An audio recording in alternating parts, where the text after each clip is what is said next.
Hello hi welcome नमस्ते, मेरा नाम ऋतिक और आज हम फिर से बात करने वाले हैं एक और इंटरेस्टिंग कंसेप्ट के बारे में। तो ये वीडियो सेमेस्टर 5 के उन बच्चों के लिए मोस्ट इंपॉर्टेंट होने वाली है जिनके पास सब्जेक्ट है इंट्रोडक्टरी डेवलपमेंट इकोनॉमिक्स। तो चलिए शुरू करते हैं आज की वीडियो। तो आज हम लेसन नंबर 6 के आखिरी कंसेप्ट की बात करने वाले हैं जहां पे हम समझेंगे बैलेंस्ड एंड अनबैलेंस्ड ग्रोथ का कंपैरिजन। दोनों में क्या क्या डिफरेंसेस होते हैं वो हम डिस्कस करने वाले हैं आज की वीडियो में। और इस कंप्लीट सीरीज के नोट्स ऑलरेडी बन चुके हैं। जिन बच्चों को नोट्स परचेज करने हैं वही समय पे जाए 9667836333 यहाँ पे व्हाट्सएप करके नोट्स ले सकते हैं। अब आते हैं आज के कंसेप्ट के ऊपर। अब आज का हमारा कंसेप्ट क्या है? Merits of the theory of unbalanced growth. पहले हम ये समझेंगे। तो हमने प्रीवियस वीडियो में अनबैलेंस्ड ग्रोथ को डिस्कस किया था, जिसमें तक वो वीडियो ना देखी हो पड़ जाके वो वाली वीडियो देखना और हमेशा हर एक चैप्टर की वीडियो को सीरीज वाइज ही देखा करो। अब यहाँ पे क्या आता है हमारा मेरिट्स, यानी कि फायदे क्या क्या होते हैं अनबैलेंस्ड ग्रोथ के। तो पहली बात तो ये हमारा क्या होता है रियलिस्टिक थ्योरी। अब ये रियलिस्टिक थ्योरी क्यों है? क्योंकि देखो बैलेंस्ड ग्रोथ जो है ना वो हमेशा इक्वल हो ये पॉसिबल बहुत कम होता है, बहुत रेयर केसेस, मतलब एक लगा लो इम्पॉसिबल ही है। चाहे कोई सी भी कंट्री हो, चाहे वो वेल डेवलप्ड कंट्री हो चाहे वो अंडर डेवलप्ड कंट्री हो, ठीक है, कहीं ना कहीं किसी ना किसी सेक्टर में कुछ ना कुछ दिक्कतें रह ही जाती हैं। इसका मतलब ऑल ओवर सेक्टर में सेम रेट पे डेवलपमेंट बहुत ही मुश्किल होता है। इसलिए हम क्या बोलते हैं कि ज्यादातर जो भी कंट्रीज है ना जो ग्रोथ करने की कोशिश करी उन सब में क्या है बैलेंस्ड डेवलपमेंट ही देखने को मिलती है। तो वही यहाँ पे क्या आता है, ये रियलिस्टिक थ्योरी है, मतलब ये रियलिटी में एग्जिस्ट करती है। दूसरा पॉइंट क्या है? More importance to basic industries. Basic industries के लिए यही क्या है इंपॉर्टेंस है, क्योंकि कई बार क्या होता है जो कंट्रीज हैं वो धीरे धीरे करके डेवलपमेंट करते हैं। मतलब पहले एक सेक्टर को अच्छे तरीके से ग्रो करेंगे, फिर दूसरे सेक्टर को ग्रो करेंगे और फिर तीसरे सेक्टर को ग्रो करेंगे। इसका मतलब क्या है कि इंडस्ट्रीज के लिए भी क्या होता है काफी इंपॉर्टेंस होती है कि जो बेसिक इंडस्ट्रीज हैं वो धीरे धीरे क्या हो ग्रोथ करे। तीसरा हमारा पॉइंट क्या आता है? Economies of large scale production. जितनी भी हमारी इकोनॉमीज है जिनको प्रोडक्शन करना होता है बड़े स्केल पे यानी कि बड़े लेवल पे, वो उन सब में भी क्या होता है अनबैलेंस ग्रोथ देखने को ही मिलती है, क्योंकि उनके पास रिसोर्सेज क्या होते हैं लिमिटेड होते हैं। अगर वो रिसोर्सेज को अलग अलग जगह डिस्ट्रीब्यूट कर देंगे, सपोज करो अगर मैं आपको एग्जांपल देता हूं, इंडिया में ऐसा क्यों हुआ कि सबसे पहले एग्रीकल्चर को डेवलप किया गया, बाद में इंडस्ट्रीज पे फोकस किया गया? क्योंकि सबसे बेसिक नीड क्या होती है? फूड। और इंडिया की पॉपुलेशन बहुत ज़्यादा है तो उसके हिसाब से फूड की रिक्वायरमेंट भी क्या थी उस टाइम पे बहुत ज़्यादा थी, क्योंकि उस टाइम पे ऑल ओवर जो वर्ल्ड है वर्ल्ड वॉर सेकंड के बाद कहीं ना कहीं एक ऐसे डिप्रेशन से गूंज रहा था जहाँ पे बहुत सारी फेमाइन्स चल रही थी, लोग मर रहे थे भुखमरी की वजह से। तो उस टाइम पे फूड की प्रोडक्शन बहुत ज़्यादा जरूरी थी, तो इसलिए लोगों ने फोकस किस पे किया? एग्रीकल्चरल सेक्टर पे, जो कि ईजी भी होता है क्योंकि एग्रीकल्चर में प्रोडक्शन को बढ़ाना आसान है एज कंपेयर टू इंडस्ट्रीज में। क्योंकि इंडस्ट्रीज में क्या होगा बड़ा आपको बड़ी बड़ी बिल्डिंग्स लेनी पड़ेगी, बड़ी बड़ी मशीन्स डेवलप करनी पड़ेगी, इंफ्रास्ट्रक्चर प्रॉपर तरीके से बिल्ड करना पड़ेगा, उसके बाद जाए कहीं ना कहीं एक कंट्री के अंदर इंडस्ट्रीज जो हैं वो ओवरऑल डेवलप हो पाती हैं। तो ऐसा करने में बहुत टाइम लग जाता, इसलिए लोगों ने पहले फोकस किस पे किया? एग्रीकल्चर सेक्टर पे, और बाद में फोकस किस पे करेंगे हम? इंडस्ट्रियल सेक्टर पे। तो वही बात यहाँ पे है कि economies of large scale production, जिनको भी लार्ज स्केल प्रोडक्शन करना था तो उन लोगों ने एक एक सेक्टर चूज करके फिर डेवलपमेंट की शुरुआत करी। अगला पॉइंट हमारे पास क्या आता है फोर्थ में? Self reliance. अब इस सेल्फ रिलायंस का मतलब क्या होता है कि भाई कंट्री जो है वो खुद को अपने पैरों पे खड़ा करना चाहती है, यानी कि खुद को इंडिपेंडेंट करना चाहती थी बाकी कंट्री से। जैसे मैंने आपको प्रीवियस वीडियो में एग्जांपल दिया चाइना का। चाइना ने जब चाइना में बहुत सारी फेमाइन्स चल रही थी तो एक टाइम ऐसा आया चाइना अपने आपको आइसोलेट कर लिया। आइसोलेट यानी कि बाकी ऑल ओवर वर्ल्ड से वो काट लिया और क्या बोला कि हम अपने आप को सेल्फ इंडिपेंडेंट बनाएंगे हर एक फील्ड में, यानी कि फूड प्रोडक्शन से लेके इंडस्ट्री से लेके टेक्नोलॉजी से लेके हर चीज में उन्होंने अपने आप को क्या बनाया? Self independent. आज देखो चाहे गूगल जितनी बड़ी कंपनी है all over the world use होती है, लेकिन चाइना वाले उसे फिर भी यूज नहीं करते। उनके पास खुद का सर्च इंजन है, खुद के चैटिंग एप्स है, हर तरीके के एप्स उन्होंने खुद ही बना रखे हैं। उल्टा ये होता है कि उनकी कंट्रीज के ऐप दूसरी कंट्रीज के लोग जो हैं वो यूज करते हैं। तो ये आता है। इसके बाद फिफ्थ में क्या आता है? Economic surplus.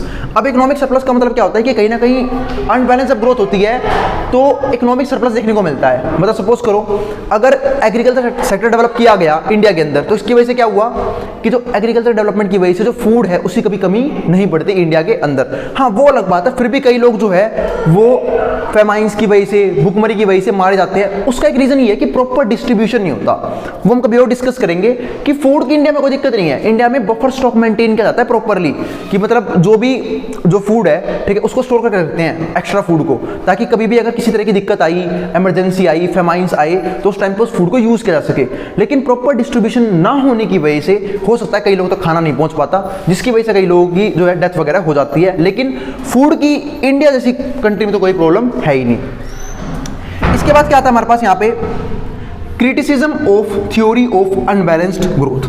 तो ये तुमने क्या देखे बेनिफिट्स की, मेरिट्स कौन कौन से थे, लेकिन अब हम देखते हैं डीमेरिट्स क्या है अनबैलेंस्ड ग्रोथ के। पहला क्या होता है हमारा यहाँ पे इन्फ्लेशन, महंगाई लगातार बढ़ रही है, इन्फ्लेशन कम होने का नाम नहीं ले रहा, ठीक है। जैसे कि आप जितनी भी देखोगे अंडर डेवलप कंट्रीज वहाँ पे महंगाई लगातार बढ़ रही है, उसका रीजन समझाता हूँ मैं आपको मैंने एक पॉइंट समझाया था बैलेंस ग्रोथ में। जब भी अनबैलेंस्ड ग्रोथ हमारा आता है तो पता है क्या होता है, एक सेक्टर के प्राइस तो बहुत कम हो जाएंगे, लेकिन दूसरे प्रोडक्ट के प्राइस काफी महंगे हो जाएंगे। इसका रीजन देता हूँ। सपोज करो किसी कंट्री के अंदर आपको एग्रीकल्चर सेक्टर है, एग्रीकल्चर सेक्टर है, वो वेल डेवलप्ड है, मतलब यहाँ पे जो है प्रोडक्शन काफ़ी बड़े लेवल पर हो रही है, एग्रीकल्चर प्रोडक्शन की कोई कमी नहीं है। तो क्या उस कंट्री में एग्रीकल्चर की डिमांड में कोई दिक्कत आएगी? नहीं आएगी। मतलब अगर किसी को फूड की डिमांड करनी है तो उसके प्राइस से क्या मिलेंगे, हमेशा कम ही प्राइस में अच्छी क्वालिटी के फूड जो है अवेलेबल हो जाएगा। लेकिन अगर देखो एग्रीकल्चर सेक्टर डेवलप है और इंडस्ट्री जो है वो डेवलप नहीं है, तो इंडस्ट्री के जो प्रोडक्ट हैं वो क्या मिलेंगे, महंगे मिलेंगे। क्यों? क्योंकि इंडस्ट्री की डिमांड सेम रहेगी, लेकिन इंडस्ट्री उस लेवल डेवलप नहीं हो रखी है, जिसकी वजह से क्या होगा, इंडस्ट्री जो प्रोडक्ट बनाएगी वो क्या मिलेंगे, लोगों को महंगे मिलेंगे। तो वही सेम चीज़ है कि इन्फ्लेशन जो है यहाँ पे देखने को मिलता है। दूसरा वेस्टेज ऑफ रिसोर्सेज। अब बात ये है वेस्टेज ऑफ रिसोर्सेज कैसे होता है भाई, उसका भी एक रीजन है। अगर सपोज करो मैंने क्या बोल रहा था कि ज्यादातर कंट्री जो है वो अंडर डेवलप्ड है या फिर अनबैलेंस्ड है, उसका एक मेन रीजन क्या है, अनबैलेंस्ड ग्रोथ क्यों देखने को मिलती है, क्योंकि ज्यादातर लोग जो हैं वो फोकस किस पे करते हैं, एग्रीकल्चर पे, एग्रीकल्चर के प्रोडक्शन को बढ़ाने की कोशिश करते हैं, और इसमें अब प्रोडक्शन बढ़ाने के लिए इनपुट डालने पड़ेंगे, तो ज्यादा से ज्यादा लोग जो हैं वो एग्रीकल्चर सेक्टर में इन्वॉल्व हो रहे हैं, लेकिन प्रोडक्शन फिर भी नहीं बढ़ रही है। तो मैं क्या बोलूंगा कि यहाँ पे जो है रिसोर्स वेस्ट हो रहे हैं। तो जो लोग फालतू में जा रहे हैं एग्रीकल्चर सेक्टर में, उनकी वजह से किसी भी तरह की डेवलपमेंट नहीं हो रही है एग्रीकल्चर के फील्ड में। तो इसकी वजह से इससे अच्छा क्या होगा कि वो लोग यहाँ पे ग्रो ना करें, कहाँ पे ग्रो करें, अपने आप को इंडस्ट्रीज में। इसी को यहाँ पे क्या बोलते हैं, वेस्टेज ऑफ रिसोर्सेज। तीसरा पॉइंट हमारे पास क्या आता है, नो मेंशन ऑफ ऑब्स्टेकल्स, यानी किसी तरह की जो दिक्कतें हैं उसके बारे में बात ही नहीं होती। अब भाई अनबैलेंस ग्रोथ है, रिसोर्सेज लिमिटेड है, ये सारी कुछ दिक्कतें हैं, ठीक है, जिनकी हम यहाँ पे बात ही नहीं करते अनबैलेंस ग्रोथ के अंदर। फिर हमारे पास फोर्थ पॉइंट क्या आता है, unbalance is not necessary, unbalance जो है वो जरूरी नहीं है हो। इसके बाद हमारे पास फिफ्थ पॉइंट क्या आता है, और कई बार ना एक बात और समझना, कुछ सेक्टर में जो है वो अनबैलेंस रहेगा ही रहेगा हमेशा। अब भाई कुछ सेक्टर में क्या होता है, स्पेसिफिक लोग ही जा सकते हैं, तो वहाँ पे उतने लोग ही जाने चाहिए, और कुछ सेक्टर में ज़्यादा लोग जा सकते हैं तो हमें ज़्यादा लोग चाहिए। तो इसका मतलब क्या है कि कहीं ना कहीं अनबैलेंस किसी न किसी फील्ड में देखने को मिलेगा ही मिलेगा। इसके बाद जो हमारा फिफ्थ पॉइंट क्या आता है वो क्या आता है, neglect of degree of unbalance. यहाँ पे हम अनबैलेंस की डिग्री को इग्नोर कर देते हैं कि अनबैलेंस है तो, पर अनबैलेंस किस लेवल पे है उसको भी इग्नोर करते हैं। हम जो बोलते हैं यहाँ पे बैलेंस ग्रोथ, बैलेंस ग्रोथ का मतलब ये नहीं कि पूरा प्रॉपर बैलेंस रहेगा, नहीं, बैलेंस ग्रोथ का मतलब होता है कि ऐसा ना हो कि एक सेक्टर को अपने बिल्कुल टॉप पे बता दिया, दूसरा सेक्टर बिल्कुल भी डेवलप ही नहीं कर पा रहा। हमें हर एक फैक्टर को ऑलमोस्ट बराबरी पे लेके आना होता है रेशियो में, उसी को हम यहाँ पे क्या बोलते हैं, बैलेंस्ड। हमेशा इक्वल प्रॉपर तरीके से होना बहुत मुश्किल है, मुश्किल क्या आप इम्पॉसिबल मान लो। तो neglect of degree of unbalance, की अनबैलेंस है तो पर किस लेवल का है वो देखना क्या होता है, बहुत जरूरी होता है। अब सपोज करो किसी कंट्री में, मैं इसका एग्जांपल देता हूँ, सपोज करो किसी कंट्री में सारे के सारे लोग सिर्फ एग्रीकल्चर में इन्वॉल्व हैं, तो फूड की प्रोडक्शन तो होगी लेकिन इंडस्ट्रीज बिल्कुल भी नहीं होंगी, ये क्या बन जाएगी, हमारी एक दिक्कत बन जाएगी। इसके बाद सिक्स में क्या आता है, lack of basic facilities, basic facilities भी ना होना। अब बेसिक फैसिलिटी में क्या आता है, प्रॉपर फूड ना मिलना, प्रॉपर एजुकेशन ना मिलना, प्रॉपर स्किल सेट ना मिलना, ये सारे प्रॉपर हेल्थ मेंटेन ना कर पाना, ये सारी क्या है, लैक है किसकी, बेसिक फैसिलिटीज की, जिसकी वजह से भी हमें अनबैलेंस देखने को मिलता है। इसके बाद डिसएडवांटेजेस ऑफ लोकलाइजेशन। अब डिसएडवांटेज ऑफ लोकलाइजेशन का मतलब क्या है कि एक तरह से हर एक चीज को गवर्नमेंट के कंट्रोल से बाहर निकाल देना, तो वो भी क्या बन जाता है हमारा डिसएडवांटेज ऑफ लोकलाइजेशन। अब आगे पढ़ेंगे हम इसके बारे में, ठीक है। तो ये हमारे कुछ यहाँ पे क्या है, क्रिटिसिज्म्स हैं किसके, अनबैलेंस्ड ग्रोथ के। इसके बाद आता है हमारा दो टॉपिक। दो टॉपिक क्या है, यहाँ पे डिफरेंस है किसका, अनबैलेंस ग्रोथ का बैलेंस ग्रोथ से। तो ये कुछ इंपॉर्टेंट पॉइंट्स हैं, 5 पॉइंट जो हम डिस्कस करने वाले हैं, क्या क्या डिफरेंस होता है बैलेंस ग्रोथ में और अनबैलेंस ग्रोथ में। यहीं से हमारा चैप्टर जो है खत्म हो जाएगा। फिर हम शुरू करेंगे लेसन नंबर 7, बिग पुश। तो हमारा ये वाला चैप्टर खत्म हो जाएगा। हमारी इस चैप्टर की आखिरी वीडियो होने वाली है। अब इसमें हमारे पास क्या है, बैलेंस ग्रोथ थ्योरी और अनबैलेंस ग्रोथ में क्या डिफरेंस होता है। तो पहला तुम जानते ही हैं, जो बेसिक सी डेफिनेशन है वो आपको लिखनी पड़ेगी कि बैलेंस ग्रोथ में क्या होता है, ग्रोथ ऑफ ऑल सेक्टर्स। यहां पे हम सारे सेक्टर को ग्रोथ दिलाने की कोशिश करते हैं, इसलिए हम उसे क्या बोलते हैं, बैलेंस्ड डेवलपमेंट। लेकिन अगर मैं यहां पे बात करूं किसकी, अनबैलेंस ग्रोथ की, यहां पे फोकस किस पे करते हैं, focuses on growth of certain की सेक्टर। अगर कुछ सेक्टर इंपॉर्टेंट है तो हम सिर्फ उसकी ग्रोथ पे फोकस करते हैं, किसके अंदर, अनबैलेंस ग्रोथ के अंदर। अगला पॉइंट हमारे पास क्या था सेकंड पॉइंट में, accelerate process of growth through investment across all sector. अब देखो, अगर मैं बैलेंस ग्रोथ की बात करूं तो बैलेंस ग्रोथ में हम हर एक सेक्टर की डेवलपमेंट पे ध्यान देते हैं, और अगर मुझे हर एक सेक्टर को डेवलप करवाना है तो मुझे कहीं ना कहीं हर एक सेक्टर में इन्वेस्टमेंट करनी पड़ेगी, यानी कि इनपुट्स डालने होंगे तभी तो आउटपुट जनरेट होगा। तो हर एक सेक्टर में इक्वली इन्वेस्टमेंट क्या है, बहुत जरूरी है। अगर मैं एक सेक्टर में इन्वेस्टमेंट करूंगा तो वो ग्रो कर जाएगा, लेकिन सेकंड सेक्टर जो है ग्रो नहीं कर पाएगा। अब यहां पे देखो सेकंड में क्या है, process of growth through imbalances in the system.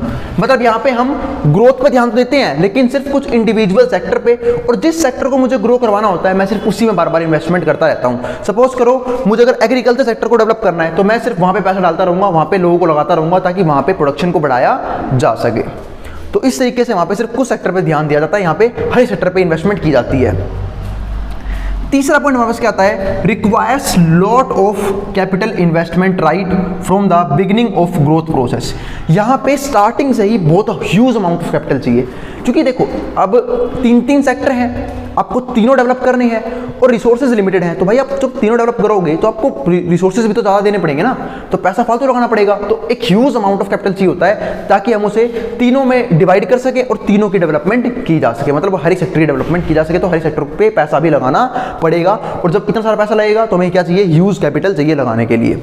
इसमें क्या चाहिए, requires relatively much less investment, यहाँ पे कम इन्वेस्टमेंट चाहिए। और ये भी एक रीजन है ज्यादातर कंट्रीज में अनबैलेंस्ड डेवलपमेंट का, क्योंकि कुछ कंट्रीज में जो है रिसोर्सेज पहले ही बहुत कम थे, यानी कि पैसा बहुत ही कम था, तो उनके लिए पॉसिबल ही नहीं था कि वो एक साथ हर एक सेक्टर को डेवलप कर पाए। तो इसलिए उन्होंने धीरे धीरे सोचा कि पहले हम एक सेक्टर पे फोकस करेंगे, फिर दूसरे सेक्टर पे फोकस करेंगे, फिर थर्ड सेक्टर पे फोकस करेंगे। ऐसा इंडिया में देखा गया, इंडिया में 5 ईयर प्लान फॉलो हो रहे थे। फर्स्ट 5 ईयर प्लान में उन्होंने क्या देखा था, एग्रीकल्चर, सेकंड में इंडस्ट्रीज। इस तरीके से हमने फोकस किया था कि हम धीरे धीरे जो पैसा है वो इकट्ठा करके अलग अलग सेक्टर में लगाएंगे और उन सेक्टर को ग्रो करने की कोशिश करेंगे। फिर हमारे पास आता है हमारा फोर्थ पॉइंट। फोर्थ पॉइंट क्या है, a long period of strategy of growth. यहाँ पे एक लॉन्ग पीरियड होता है स्ट्रेटजी का, मतलब हम लोग एक तरह से 15, 20 साल, 30 साल ऐसे देख रहे होते हैं कि उसमें क्या हमें रिटर्न्स मिलने वाले हैं। लेकिन यहाँ पे क्या होता है, a short period of strategy of growth. यहाँ पे हम लोग सिर्फ शॉर्ट टर्म की बात करते हैं। जैसे मैंने एग्जाम्पल दिया ना 5 ईयर प्लान। 5 ईयर प्लान में क्या होता है कि 5 साल देंगे हम एग्रीकल्चर को पैसा कि उसकी डेवलपमेंट की जा सके, फिर 5 साल देंगे इंडस्ट्रीज को पैसा, फिर 5 साल दोनों में लगाएंगे। तो इस तरीके से धीरे धीरे डेवलपमेंट की जाती है, यानी कि शॉर्ट पीरियड की स्ट्रेटजीज बनाई जाती हैं कभी भी अनबैलेंस्ड ग्रोथ करने के लिए। इसके बाद जो हमारा फिफ्थ और आखिरी पॉइंट क्या आता है, size of market is the principal limiting factor. और यहाँ पे क्या होता है, अब देखो यहाँ पे साइज जो है, ठीक है, ये लोग एक तरीके से बनाते हैं मार्केट को, पूरा प्रॉपर सिस्टम तैयार करते हैं, पूरी प्लानिंग करते हैं, उसके बाद जाकर डेवलपमेंट शुरू करते हैं किसकी, बैलेंस ग्रोथ की। यहाँ पे क्या होता है, इट इज डिसीजन मेकिंग, यहाँ पे हम डिसीजन लेते हैं, मेकिंग एंड एंटरप्रेन्योरियल स्किल। मतलब जो भी एंटरप्रेन्योर्स हैं, जो छोटे छोटे बिजनेसमैन है, वो यहाँ पे अपना छोटा मोटा अमाउंट लगाते हैं और अपने सेक्टर को डेवलप करने की कोशिश करते हैं। जैसे इंडिया में स्टार्टिंग में क्या हुआ था, अगर देखो आज इंडिया में वेल डेवलप्ड बिजनेसेस हैं, जैसे रिलायंस इंडस्ट्रीज, अडानीज, ठीक है, टाटाज। लेकिन जो पुराने देखोगे तो टाटा हो चाहे अंबानी हो चाहे अडानी हो, इन लोगों ने शुरुआत जो है वो छोटे बिजनेस से करी थी, वो छोटा पैसा लगाया था और डेवलपमेंट कर करके उन्होंने आज यहाँ तक अपने बिजनेस को पहुँचाया है। तो इस तरीके से होती है अनबैलेंस्ड ग्रोथ और बैलेंस ग्रोथ में डिफरेंस। तो उम्मीद आपको क्लियर हो गया होगा। एग्जाम में क्वेश्चन आ सकता है कि कंपैरिजन करना है, ये मैंने सिर्फ की पॉइंट्स लिखवाए हैं, आपको इन्हें वहाँ पे एक्सप्लेन करना होगा। तो ध्यान रखना, ये पॉइंट तो आप हूबहू लिखोगे, उसके बाद आप एक्सप्लेनेशन भी करोगे अपने आंसर के अंदर। यूनी के सिर्फ ये पॉइंट लिख के छोड़ दिए, इतने से मैं आंसर में नंबर नहीं मिलेंगे। क्वेश्चन आएगा 8-10 नंबर का ये वाला, ठीक है। तो ये क्वेश्चन काफी इंपॉर्टेंट है, इसे जरूर देख लेना।